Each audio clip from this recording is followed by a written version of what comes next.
Good afternoon, everyone, and welcome to the webinar. I am Andrea Baer, the Executive Director here at Mended Hearts, and we're very excited to bring you today the next webinar series in our amazing webinar series that we started last year, which is the Beyond the Numbers series. It is a lipid control webinar series, and this year we are back with 6 more amazing webinars for you all. Today we have Bring It Home Under Budget, a cooking demo and tips for heart healthy eating. And I'm so excited for this one because it's amazing. So Mended Hearts' mission is to inspire hope and improve the quality of life of heart patients and their families through ongoing peer-to-peer support, education, and advocacy. The National Lipid Association, the FNLA, their mission is to enhance the practice of lipid management in clinical medicine, and the foundation of the FNLA's mission is to improve the welfare of patients and families affected by cholesterol and triglyceride problems. So the 3 organizations here have come together to bring this amazing series, and I'm so thankful to have the partnership to work with them. But before we begin, I just want to give a couple of updates. All attendees are in listen-only mode. So if you cannot hear, check the audio button. Hopefully you can read if you can't see, or if you can't hear me. Check the audio button to make sure your computer sound is on. That's typically the issue. But please type your questions in the Q&A box at any time during the presentation, because the questions will be read and answered after the presentation. Quick note, the presenter will not be able to answer any I'm connected. Because she's not your treating physician. The PDF version of the slides, as well as the recording of this presentation, will be available on the Mended Hearts website following the event. So I'd like to introduce to you our guest speakers for today. We have Mary Felando, who's a registered dietitian, nutritionist, and clinical lipid specialist from Seal Beach, California. Mary, thank you so much for being here. We also have Dr. Fredonia Williams, who is a longtime wonderful volunteer here at Mended Hearts. She is our patient representative. She's currently the Chapter 260's president. She is past visiting chair. She's a newsletter editor, a steering committee member, and all around just a wonderful volunteer. And as always, I am Andrea Baer, the executive director here. So now I am going to turn the presentation over to Mary, and she is going to walk us through this. Mary, you should have control now. Okay, let's see. I want to be sure that I can see. Oh, okay. That will take us right to the objectives then. And thank you for inviting me today. I'm very happy to be here. I wish I could see all of you out there. Can you hear me okay? Yes. Okay, good. Mended Hearts is definitely my my people, because I worked in cardiac rehab at Cedars-Sinai Medical Center for 23 years. And I think it's such a great opportunity that all of you have to enhance your own health by making positive changes in your behaviors. So that's the good thing about, you know, having some heart events in the past. Some disclaimers that I am, these recommendations are based on advice provided by the AHA and the American College of Cardiology, the Lipid Association, and the Dietary Guidelines for Americans. So just remember that these are general guidelines, and your own physician or healthcare professional will be the one to tell you if these recommendations are right for you. And in addition, if available, work with a registered dietitian nutritionist to individualize your approach for optimal success. They are wonderful coaches and can help you move in the right direction, because we know that healthy eating and healthy living is sometimes the path of greater resistance, especially during this pandemic. I'm sure we've had our challenges. So let's see. Next slide is coming. There we go.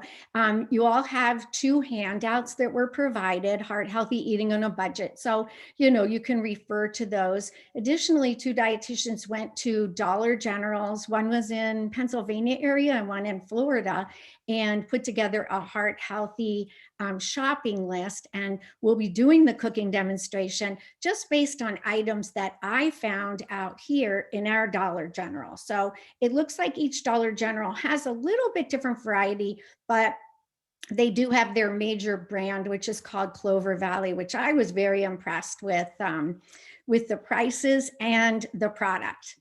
And another disclosure, we're not working for anybody or trying to sell anything. We're just giving you information that we hope will be helpful to you. Now, this was a Dollar General that I went to, and I was surprised to find there were 16,000 stores over that in the United States. And 1,000 of the stores have decided to add produce. So, when I was shopping there were no fresh fruits or vegetables, but they had plenty of things that were frozen and canned. And definitely frozen items are just as healthy as fresh items, and maybe even more so because they are frozen at the point of picking, which is a good thing. Now, on the right-hand side is my kitchen, and you could see how much I got for $50. I mean, I was shocked that my husband and I were walking out with like 4 or 5 bags of groceries, where usually $50 would bring us 2 bags. So there were so many good things there. And I decided to put together the recipes based on what I found at the store that also matched in with heart health. So that brings me to the next slide, Heart Healthy Guidelines.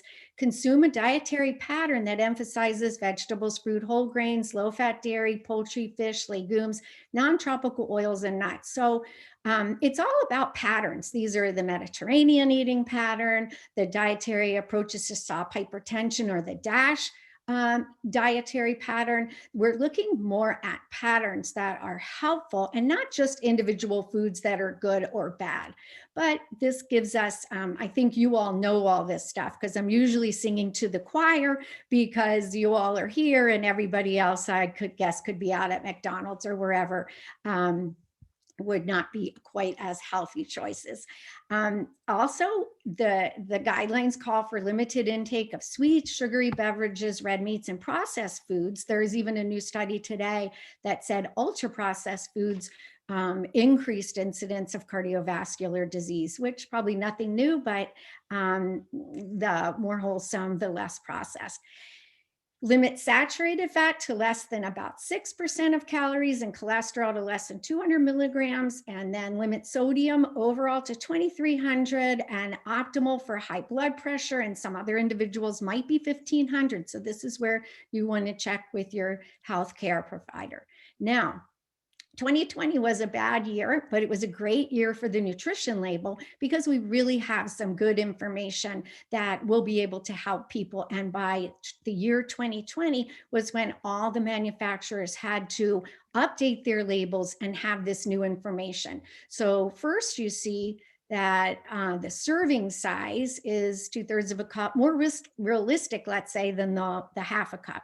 Next, I zoom down to saturated fat and just get an idea. If it's less than 1 to 2 grams, it's doing pretty good. Sodium-wise, the dietitians who put together the handout said, look for something less than 500. But of course, this depends how many items you're eating for the day. But this product has less than 160. And then the newest information that makes this a really great label is that we include added sugars. So added sugars are those sugars not naturally found in food, like we have milk sugar and fruit sugar.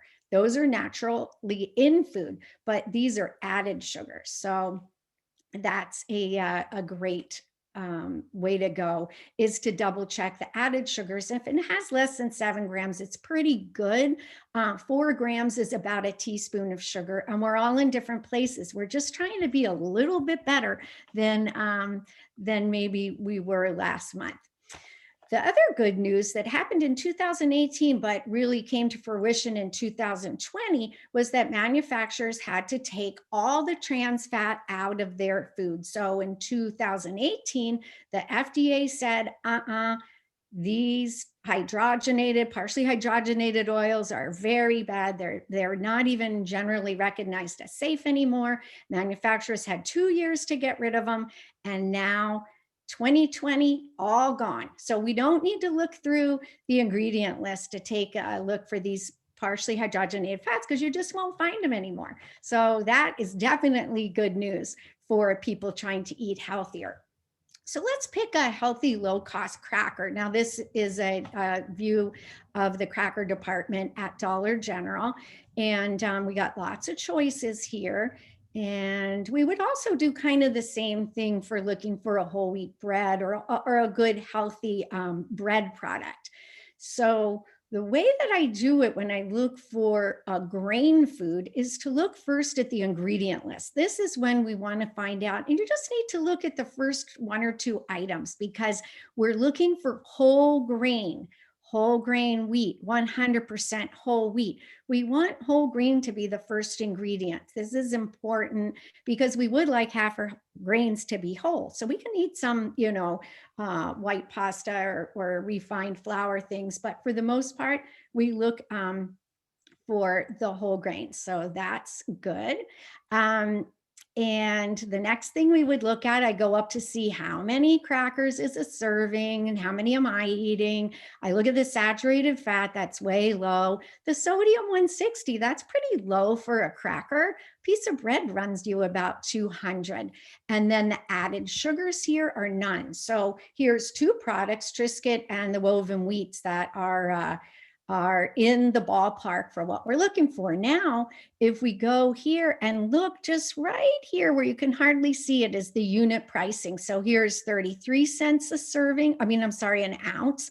And here is 16.7 cents an ounce. So if I'm going to pick something and I'm looking to get something that's lower cost, then definitely the woven wheats are the way to go. I bought both crackers just to check it out and see, is the brand, the Clover brand, as good as the Triscuit brand? And actually, it has to be made by the same company because they taste exactly the same, and their nutritional analysis was the same. So that's looking for a good, healthy cracker. And now we're going to take a look at the added sugars, because I wanted to remind people, in the grocery store, of course, there's full aisles of juices and beverages and sodas and candies and cookies. And this accounts for most of the added sugar in the population. So rather than we have to look at every 1 or 2 grams in everything, if we get to the big buck, big cluck for your buck, is the beverages are 47% of our added sugars in the US, and sweets and snacks are 31%. So if we just remember those 2 things, we may not have to look exactly for less than 25 grams for women and less than 36 for men, especially if those are things that we're usually enjoying.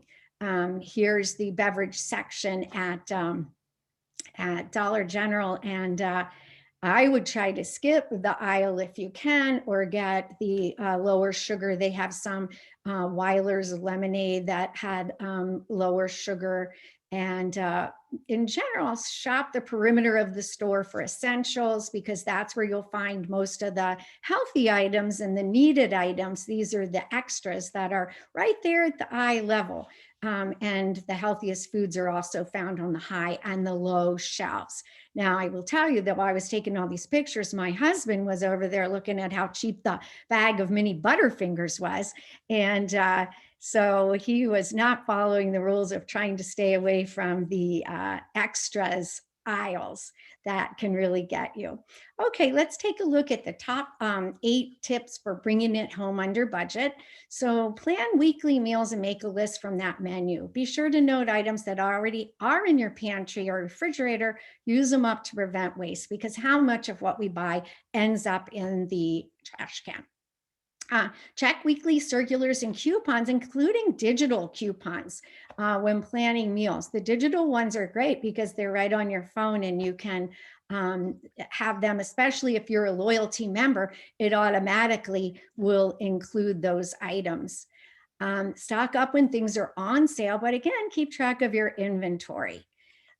Keep some easy go-to inexpensive meals on hand. And when I do the tuna pasta on casserole, you'll see that if you have those ingredients in your pantry, you do not need to run out to, get a sub or get something, at a quick casual place where you're going to spend way more money than if you were eating at home. So anytime you can prevent going out, you're going to save some money, but it really means having food at home that you enjoy, healthy, and taste good. And easy to make, of course. Shop at deep discount grocery chains and get to know their store brands. I also compared the store brand of the Healthy Request cream of mushroom soup by Clover Valley and the same by Campbell's. One was half the cost of the other one, and they were equally as good. So every time someone will be saving money by buying that store brand, and definitely become a loyalty member. Some of them give you, 5% less on your whole shopping trip. You can go online and take a look to see what's on special that week and load up. I mean, it could be that tuna's on sale and that, lasts for the next, 3 to 4 years. Compare prices, the unit price that we talked about. And meatless meals, I'm going to talk a little bit more about meatless meals because anytime you can use beans, you can save money. And beans are also so healthy for your heart. They help to lower bad cholesterol or the LDL, and they also help to regulate blood sugar. They have plenty of fiber, as you know, and they are super, super cheap and a great source of protein and keep you feeling really satiated for a long time. Whole countries live on beans. Somehow in the United States, we got down to maybe we're eating baked beans at a barbecue, but we really should be thinking. In cardiac rehab, I asked my patients to try to eat 3 to 5 cups of beans a week. And there were different ways that they could do that. And I'll discuss those. Of course, fish, meat, and poultry are the most expensive items in your food basket. And decide if convenience items are worth it. To get your onion already chopped, which you're going to see how I did a horrible onion chopping in one of my recipes, but I had to get Gordon Ramsay to come over and sharpen my knives before I did the demonstration. But to see if they're worth it, is it worth it to get the lettuces already pre-washed? Is it worth it to get the onions and things already chopped? And eat before you go. This is something I'm sure your mother told you and their mother told them. And it's just, don't shop on an empty stomach or you make some choices you might not have made. So once you're home, some different ways to save include storing foods properly to prevent waste and spoilage. Rotate with the first in, first out method. Now, one trick I've learned this year was I always seemed to have celery and it would stay in the bin and then it would get all kind of gross. And after a while, maybe I wasn't using it as much as I was using other things. And I read that if you chop off the bottom and the top, wash it really good and wrap it in tin foil, wrap it tight in tin foil and throw it back in the bin. I'm telling you, my celery's lasting for like 4 to 5 weeks. So there's always a better way to store things, especially for some of the things that are going bad quickly in your pantry or refrigerator. Cook it once, eat it twice. So make extras and use or freeze the leftovers. So you'll see that for lots of things, of course, making your own convenience meal or putting extra sauce in the freezer to bring out for another time is a great way to do it. And it uses maybe a bulk item that, so it saves time and money. Stretch main dishes. I'm the oldest of 7 kids and I learned from the best. My mom could stretch a meal with beans, frozen, veggies, and of course, hamburger helper and things like that in those days, but stretch dishes by adding beans. And we always have frozen corn and peas and other vegetables, and you can toss that into soups and main dishes and really get a little extra go out of your meals. Try having breakfast for dinner, because eggs are cheaper than other things. Now, the Heart Association recommends up to 4 eggs a week, and your own physician may have other choices for you. But and also, of course, you could put 1 egg yolk and 3 whites to make a really good omelet. French toast, healthy pancakes. These Kodiak cakes are 100% whole grain that are in the store and pretty low sugar, and you can make lots of good dinners with those. So they are less expensive than meat and fish. So breakfast for dinner, always a good one. Start a kitchen windowsill garden of herbs like basil and rosemary and oregano. When lemons are cheap, squeeze your own into an ice tray and use that to flavor your salads, veggies, fish, and poultry instead of salt. So we're lucky here in California. Most people either have a lime or a lemon tree. So, but at the end of the season, which is right about now, we're pulling everything off the tree and we're squeezing everything, and then we'll have it until the new lemons come up. Let's see, beans. So I'm putting in yay beans, because they are really, really cheap. So at Dollar General, these were 2 cans for $1. So it's an inexpensive form of plant-based protein, rich in soluble fiber. Rinse the beans to lower sodium by 40%. So this is done in studies where they evaluated. So give them a good rinsing with room temp water. And I rinsed the tuna that I used for the tuna pasta casserole. Begin your intake of beans slowly, because you know that it could lead to gas, but as you eat more, you become more tolerant of them. And you can use them by, start by getting garbanzo beans and just, rinse and throw them onto salads, add to soups. You can puree beans right in a little food processor with maybe a tablespoon or so of oil and some lemon and some garlic, and use it as a spread for bread. You can wrap it inside of a tortilla. Tortillas are so inexpensive, and corn tortillas are really healthy for you to make into meals, and especially use either the fat-free refried beans or use some beans that you make yourself and smash it into the wrap. Use it as a side dish. So instead of having maybe rice or pasta with the meal, you're going to fill, maybe 1/4 of your plate with beans, and 1/4 of your plate is maybe some animal protein, if it wasn't being enjoyed as the main dish, and then half your plate is fruit and vegetables. Or doing the main dishes like a vegetarian chili, or beans with pasta or rice. And set a new goal for yourself at home, like Vegetarian Mondays is a good way to start. Nuts are also really healthy. They had a huge selection of nuts for very low prices at Dollar General.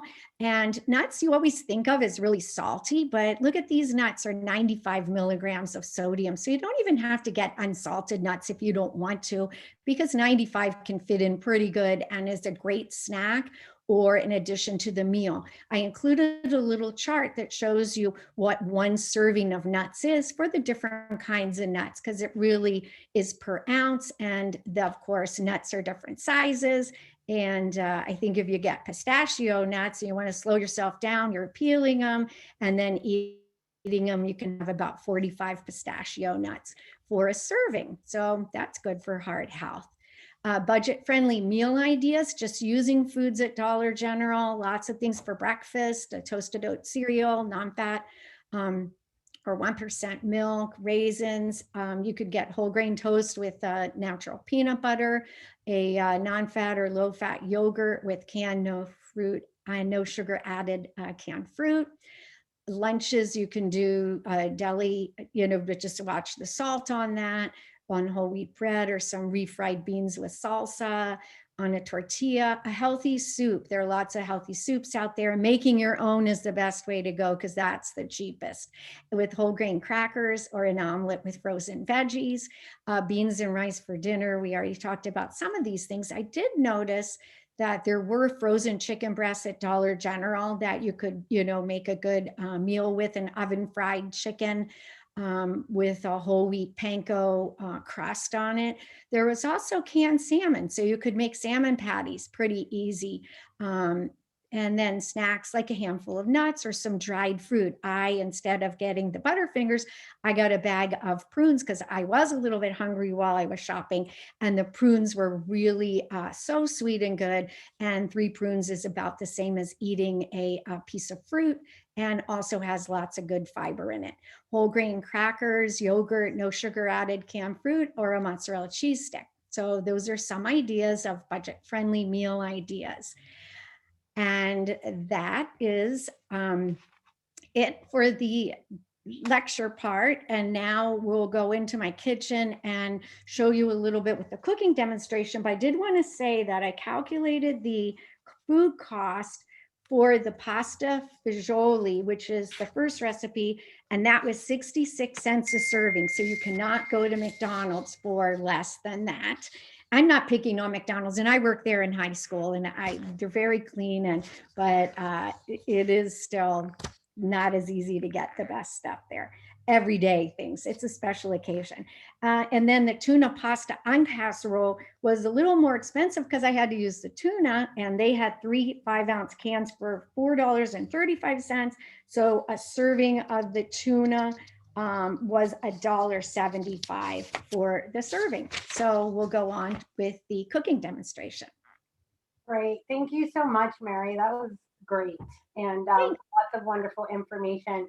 Before we do cooking, I would like to do a poll. I'm going to launch it now. I want to see if everybody knows what their recommended daily intake of saturated fat is. So I'm launching the poll now. I'm going to give everybody a couple of seconds to see if they know the answers before we get cooking. In the meantime, if you have any questions, please enter them into the question and answer box, and we will hopefully have time for some questions. And then we're also going to talk to Fredonia after the cooking demonstration to see her take as a patient on what struggles she had when she's looking at preparing healthy meals. So I think that will be exciting as well. I'm just going to give another 5 seconds for you all to hurry up and put your information into the poll. And then Mary, you can let us know if we're right. It's looking pretty good. Tell me when it's the end. Oh, I see. We'll go ahead and, yep. I'll end it. You ready? Yep. Okay, so the winners are less than 6% of your calories as saturated fat. Now that 6% is a little tougher because this is for people who already have a heart event. So these people, are a little higher risk for a coming heart event. So you want to be a little bit tougher. So for those, it's less than 6%. Now, the rest of you, the next highest was the less than 10%. And that's for the general population. It's good to eat less than 10% of your calories as saturated fat. I was going to say the 6% for me would be about 11 or 12 grams of total saturated fat for the day. And when I look at products, I really do look at the saturated fat, and things like coconut oil and butter. And it's just leave those. You just don't need those. And they take away from the flavor of good meals that uses a little bit of olive oil or a little bit of canola oil as a healthier fat. Now, there is no recommended limit. That those people got 23%, and there is a recommended limit for saturated fat, and that is one of the more important things, so and trans fat is bad. It was really the worst fat, but it is gone now. So for everybody watching in Mended Hearts, it would be less than 6%. Great. Thank you so much. So we are going to go ahead and start your video, and I'm going to turn my video off again. Hi, I'm Mary Felando, Registered Dietitian Nutritionist and Clinical Lipid Specialist from Seal Beach, California. And I want to thank Mended Hearts and the National Lipid Association for inviting me to invite you into the budget kitchen. So I want to give a few disclaimers first that number one, I am not a videographer. So this is me on my cell phone and a tripod in my kitchen. So just to manage your expectations of this performance. Additionally, I'm not a chef, I'm a dietitian. So if I can do this, you can do it. So let's get started. Our first dish is going to be pasta fagioli, and that is a pasta and bean dish. So one of the really great budget ideas is to combine beans as a main dish with grains. And it's very filling. You're going to get plenty of protein, and I think the family will be very happy. So let's get started with this big onion that I'm going to chop first. So this is the one thing that I did not get at Dollar General. So let's get started. I should have pre-chopped this, but I did not. I may have to start over with the pre-chop. Let's see what happens here. So I'm not Gordon Ramsay when it comes to chopping an onion. I know there is a better way to do it. I will do it this way, and it doesn't have to be diced very fine. I'm going to just discard some of this. Get the skin. And then this. Now, this will equal, this is kind of a large, medium to large onion, and I would like to get about 2 cups. So that's what I'm aiming for, and I have my cup measure here. But of course, if you're doing it for your family, you do it the way that.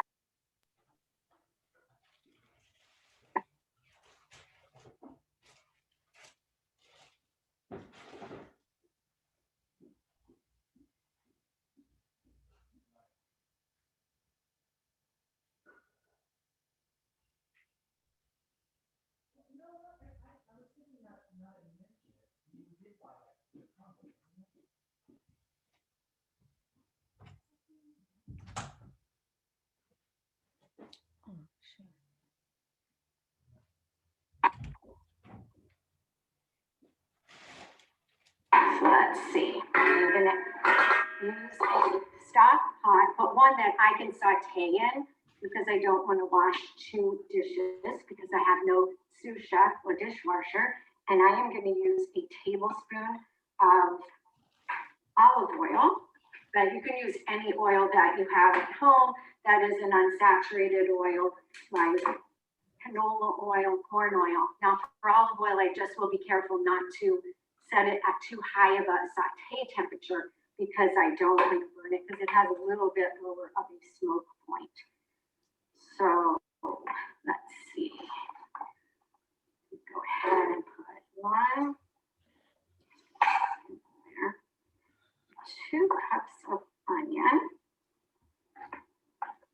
diced. So there we go. And we will saute that. And in the meantime, I'll tell you about the other ingredients. Let me take a look and make sure it's going. Yes. Okay. So when my father-in-law would make this, it was delicious, but it was a little salty. So he used a can of tomato sauce. And I noticed that 1 small can of this particular tomato sauce, and most tomato sauces, 1,330 milligrams of sodium, whereas this can of tomato paste is only 125. So here you're getting ingredients that are only tomatoes, and that's what we're looking for without all the salt. So we will use a small spatula, and I will be only using about 4 tablespoons. And you could use a little bit more, but maybe 6, but 4 tablespoons is what I generally use. But if you may want more, if you want it a little more tomatoey. So we'll cook the onions for about 5 minutes until they're translucent. And then we'll go ahead and add water, tomato paste, and spices. So let me get my measuring cup for the water. We are using 3 cups of water because we're going to cook the pasta right in the pot here with all the other ingredients. So I'm just going to pretend those are more translucent than they are, and go ahead and add the tomato paste, which is about 2/3 of this can. So let me put that in. You will have this recipe, so you can just follow along with that. And water, and then we're going to add some spices. You get 1 more cup of water.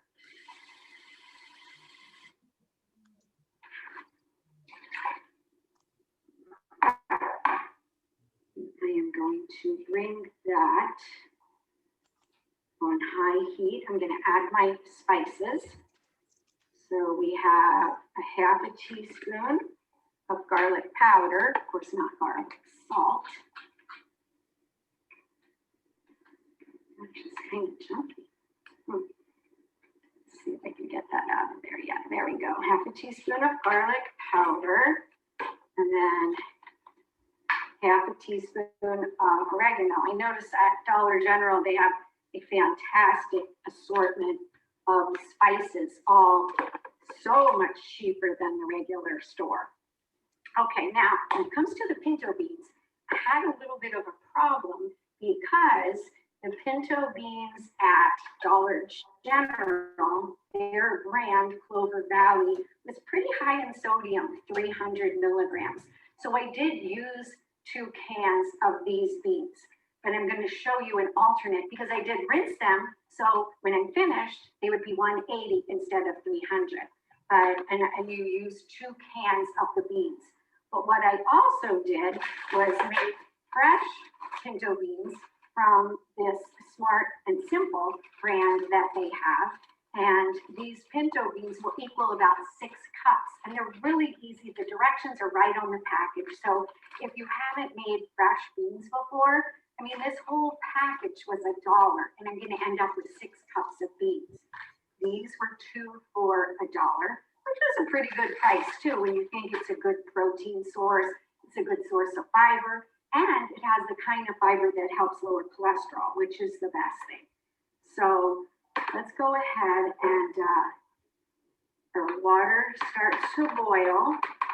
We're going to go ahead and add the beans. So I'm going to add for this one, I'm going to add 1 of these. At home, if you're using canned beans, you would just use 2 cans.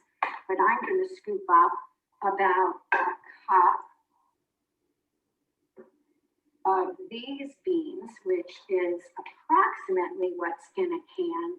Oh, I'm sorry, 2 cups.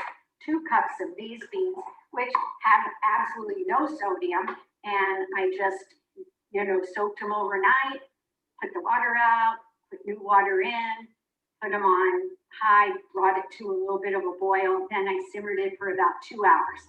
And I can take these beans and keep them in the fridge. I can put them into the freezer and have lots of low sodium beans. So we have, in essence, added 2 cans of beans to this dish. And we're going to use chicken broth. Now, my father-in-law used regular chicken broth, but luckily Clover Valley does have a lower salt brand where it's 33% less salt, but it's still a lot of salt. So whereas he would have put more broth in, we added water in the beginning and a little less broth. So we're going to put 2 cups of chicken broth. And we're going to do that right now. Yeah, so each cup was 550. Some people might be able to get low sodium bouillon, and that's always good. Okay, 2 cups of broth. And once that comes to a boil, then we're going to add our pasta. Now, the pasta I'm using, I did not see any whole grain pastas at Dollar General. And the idea is kind of make half your grains whole. So if for breakfast you ate oatmeal and toasted oat cereal or shredded wheat or 2 pieces of whole wheat bread, and then for lunch you had whole wheat bread or you had whole wheat crackers or something, then it's okay to have, refined flour pasta. So this is a 16-ounce container and we're using half of it. So it turns out that that's about 2 cups dry if you didn't want to make the whole thing. So sometimes you can double the recipe and just make the whole thing. So let's say that this is boiling, and then we're going to go ahead. I'm sorry I don't have an overhead mirror for you, but we're going to go ahead and put the pasta in, and we will let it. Then after it's been boiling, we're going to let it simmer. And this pasta just takes about 8 to 10 minutes.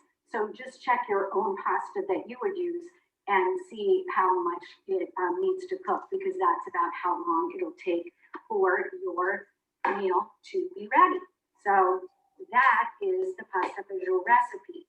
Now I'm going to go to my refrigerator because I made some yesterday, and I'll put it in a bowl and heat it up for you. So excuse me for just 1 minute.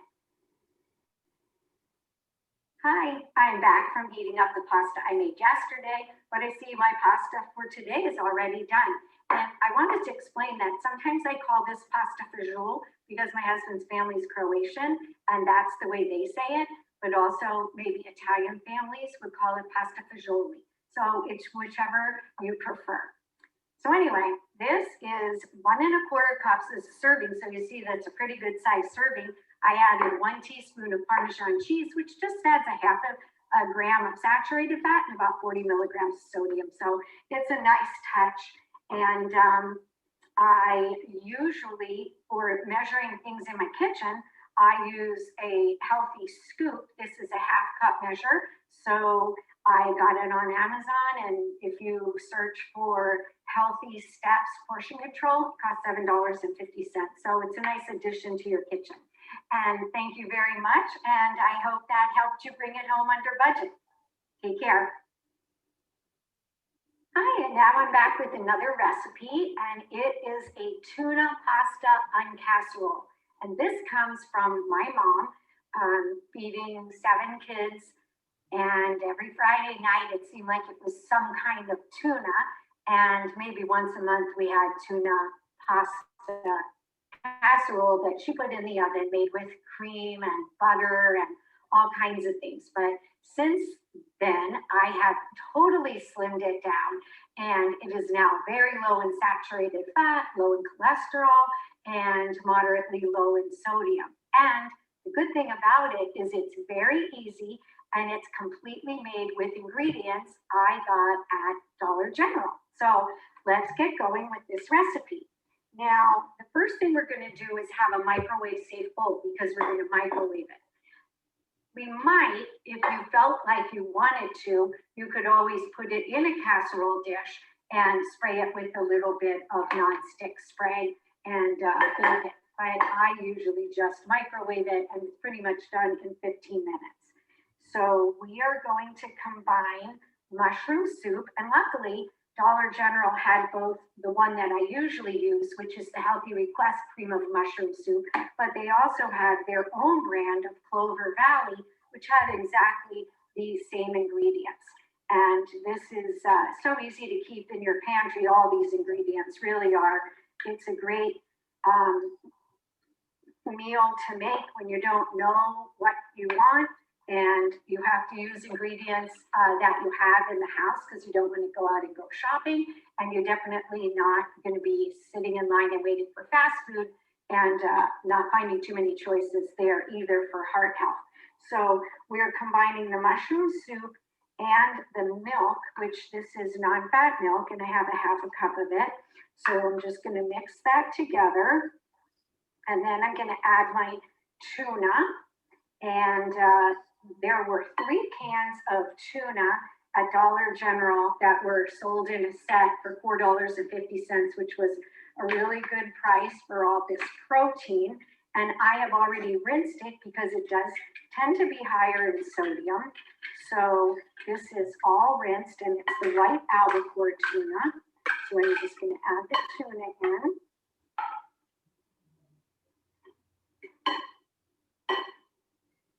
I think I have to go get my garlic powder out of the pantry. I see I must have used that in my last dish.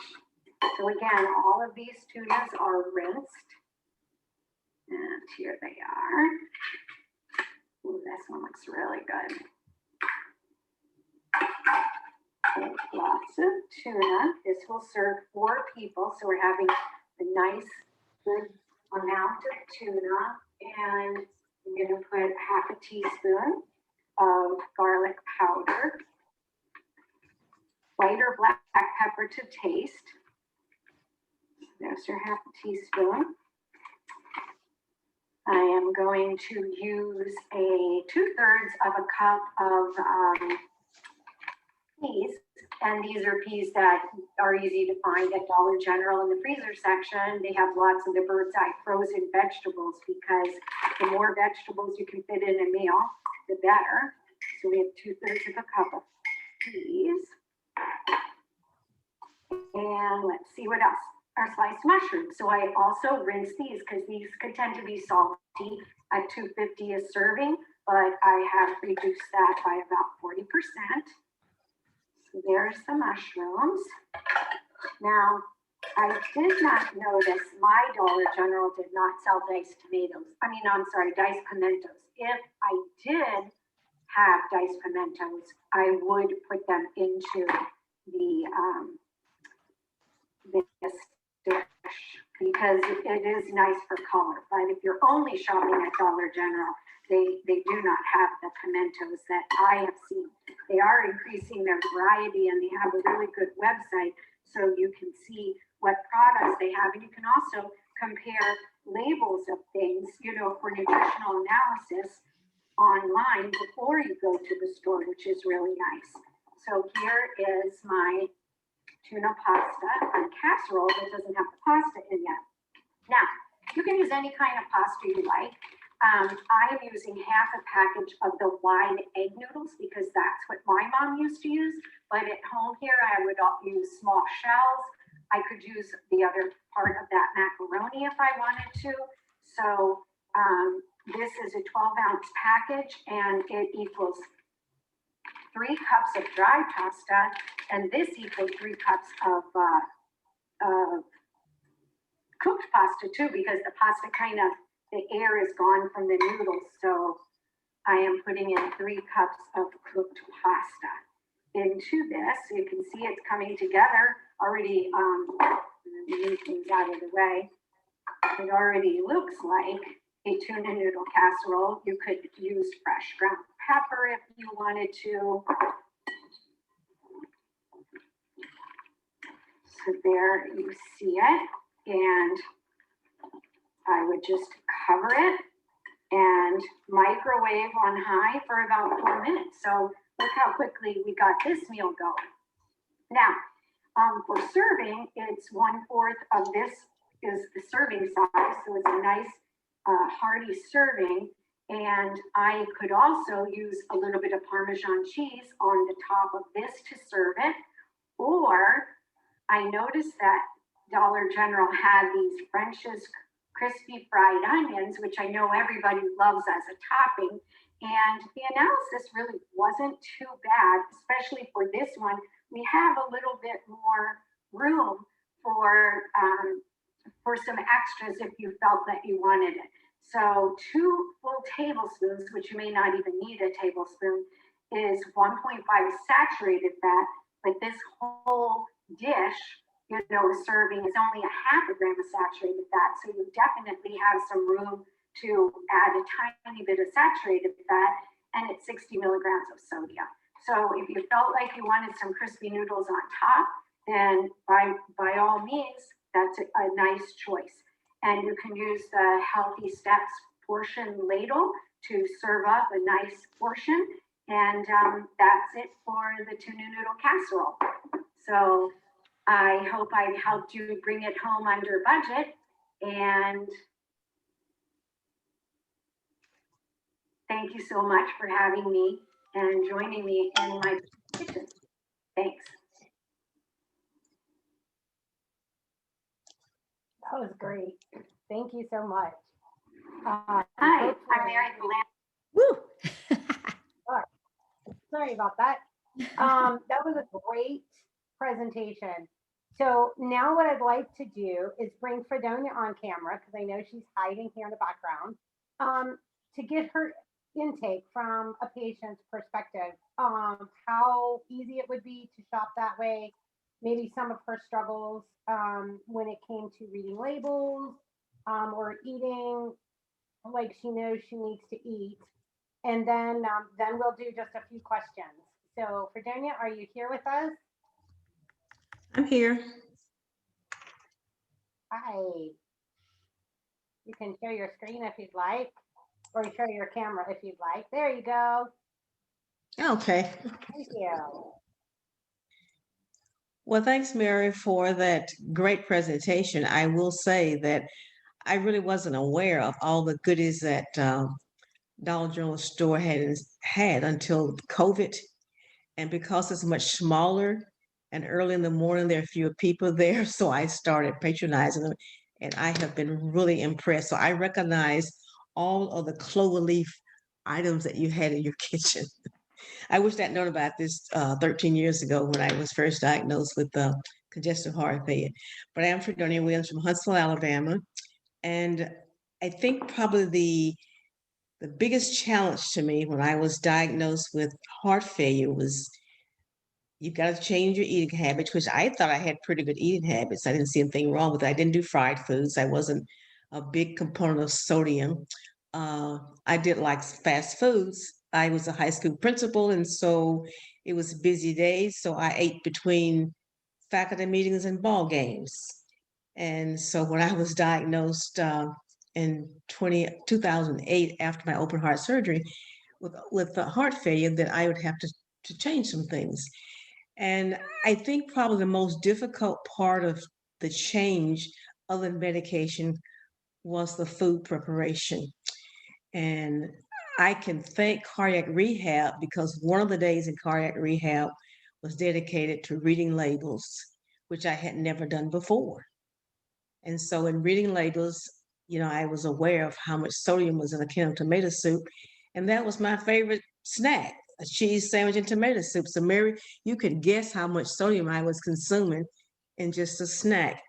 But I learned quickly how to rinse canned foods. And although the first couple years after my heart journey, it was difficult for me to shop because I was accustomed to going in the grocery store, getting what I needed and right out. It takes time to shop when you're having to read labels.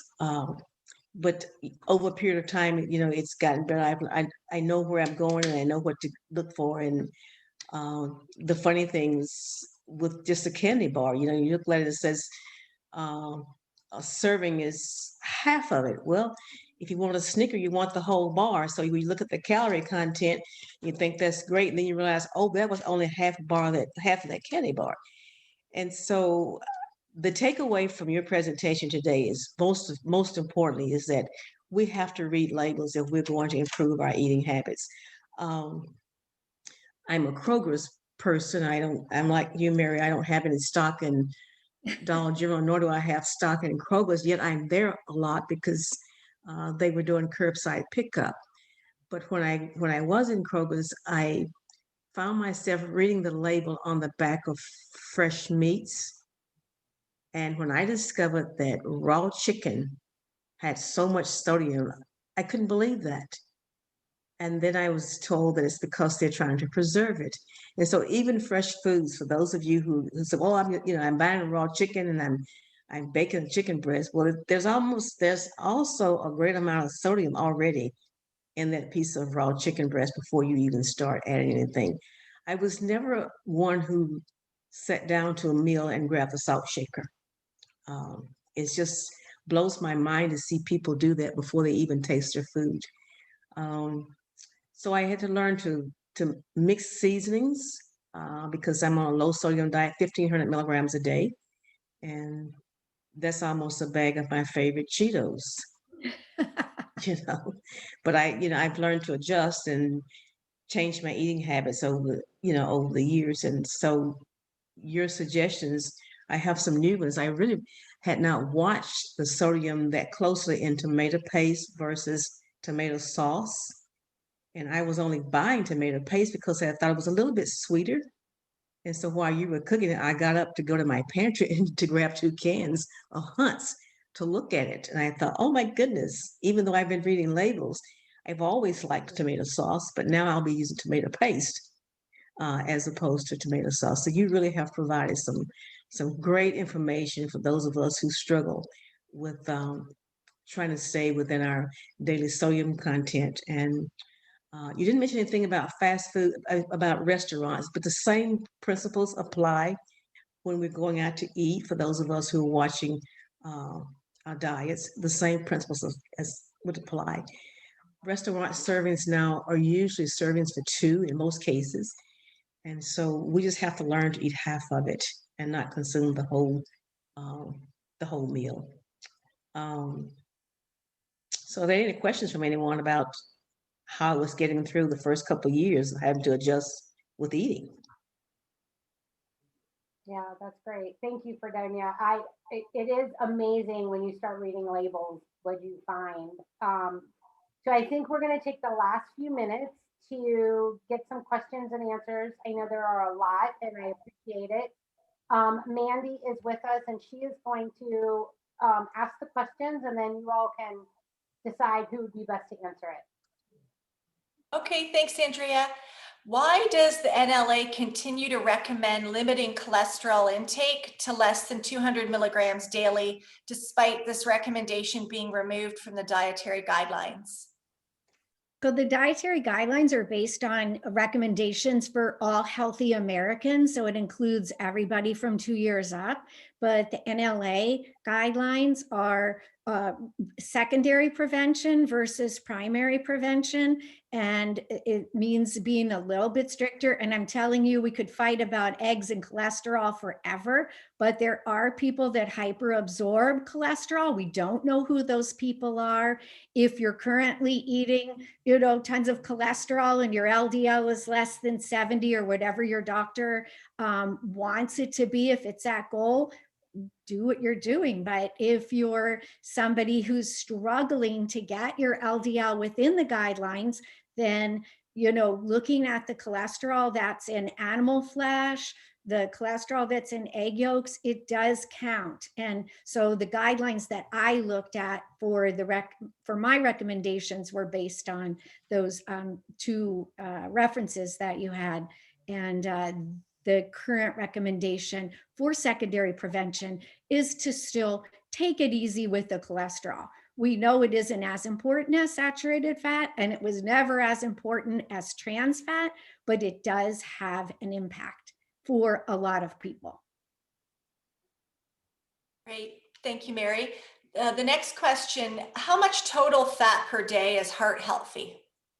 That is a very good question. And, if we look at different patterns of eating around the world and who doesn't get heart disease, we look at really two big groups of people. One's the Mediterranean people that average about 40% of their calories from total fat. And then we look at the Asian populations in China and Japan, and they eat less than 10% of their total calories as fat. So it's all over the board, as long as people are eating wholesome, fresh foods, vegetables, and less processed things. If we look at those patterns of eating versus, we're kind of getting away from looking at total fat as an intake. And I know in the guidelines, they don't have information. We used to say up to 20 to 35% of your calories from total fat. And if we're, you know, Greek workers working out in the fields and, you know, working hard and using 4,000 calories a day, sure, we can pour olive oil all over our food. But if we're Americans and we're hardly doing anything except for sitting in front of a computer doing a Zoom presentation, you know, we don't have a lot of calories to play with, and fat has a lot of calories. So I had patients that, oh, Mary, you told me I should be eating almonds, and I don't know why I've gained 10 pounds. And then I look at the container of almonds that they're eating out of, they're eating way more than the recommended number of 30 almonds or 23 almonds that can fit on a little Post-it note. So, you know, I think the total fat matters more when it should be moderate, and it should balance intake and output so that you can find a place to have a healthy weight. Thanks, Mary. Great answer. Fredonia, you talked about your schedule and your work schedule and things like that, you know, as impacting your change in diet. Was that the hardest part, or was there something even, you know, what was the hardest thing looking back, making that change? Well, I retired after my surgery, and so I didn't have work wasn't an factor. But if I had still been working, it would have been an issue because it takes time to shop and read labels, and I wasn't into meal planning as I am now. So I think if I was still working, the meal planning and the shopping probably would consume most of the time until you get accustomed to knowing exactly what you're looking for. But it was just time consuming. Um, I think I would spend probably maybe an hour and a half in a grocery store the first year after I was diagnosed, and primarily because I had the time to do it and to read labels. I don't know what I would have done if I had been a high school principal leaving the workplace at 5 o'clock in the afternoon and having to rush and shop on the weekend. So to me, the time factor was the biggest adjustment, um, you know, with my heart condition. Mm-hmm. And yeah, it takes a long time to shop. So I know we're getting over time, but I'd like to give just one more question. And everyone else, just a note, we will get you answers to questions that are already posted. So please don't worry. We'll do our best to follow up with those questions afterwards. But we'll go ahead and give one more question out, Mandy. Okay, Malika's is, what can you tell us about the keto diet and the cholesterol panel? Well, I like to think of the keto diet as just that. It's a diet, and nobody in other countries that eat healthy follow a keto diet. So if you're, you know, doing that at the advice of your physician to bring your blood sugar under control or to lose weight, that's great. But in the end, it isn't something that people are going to do forever. So I like to think of, you know, what changes can we make in our behaviors, whether it's shopping behavior or cooking behavior or dining out behavior? What are the things that we do that we become part of everything? Because it isn't a diet, it's just a way of living. So I have seen studies that show that keto, you know, can increase LDL cholesterol because it is very high in many insaturated fat. So it's really something to think about. It isn't, you know, Mediterranean eating. It isn't, it just isn't a way of living. But if that's what your doctor wants you to do as a way to get things under control, then, and you're being followed by a physician, then they can adjust things based on, you know, your latest lipid panels. And Andrea, just a quick point. We say to heart patients when we go to visit in the hospital that it's a lifetime change. Yeah, yeah. And so a keto diet cannot be a lifetime change. So what we have to do is change our way of living as it relates to eating and exercise for life. Mm-hmm. Exactly. That is well said. Good advice. Great advice. And I think that's a wonderful advice to end on. So Mary and Fredonia, thank you so much for being Thank you. with Hey, us. it was nice meeting you, Fredonia. And you too, Mary, and thanks for the advice. Oh, one Um, last thing for yeah. Fredonia, because she mentioned the dining out. Of course, this isn't a dining out, talk, but there, of course, you can look online before you go somewhere. So if you're going to go, to a quick casual or fast food or where our chain restaurant, they often have the nutritional analysis online. There's also a website called healthydiningfinder.com, and Healthy Dining Finder helps you find restaurants in your area that are trying to be more heart healthy. And then you can look at the analysis of different foods. And they send dietitians in to work with the chefs and things to try to make it a little bit healthier. Or have fruit for lunch. You can't go wrong with that. Great. Thank you both so much. So before we leave, I just have two things. As a reminder, we have the next session of the series next Tuesday. Same day, same time, 3 o'clock, and it will be the deal with blood pressure. We will have Dr. Keith Ferdinand, and our patient representative will be Mike Coleman. So we will be back next week. When we exit here, there is a 2-question survey, super quick, super easy. And I really appreciate you taking it. It helps us develop our programs better and give you more education. So if you would just take the time, it's just 2 questions, and we will see you back next Thursday. Okay, and everybody remember that, the guidelines were that we were pretty much shopping in a food desert that really didn't have a lot of It's choices. important. And no choices for produce, because believe me, I would have done a completely different cooking program had I been given some fresh vegetables. I even just snuck that onion in because I figured everybody has to have an onion somewhere. And, I went by that Dollar General on Sunday, and there was a little farm stand right across the street that was selling fresh strawberries, and I got tomatoes and some really good stuff. So anyway.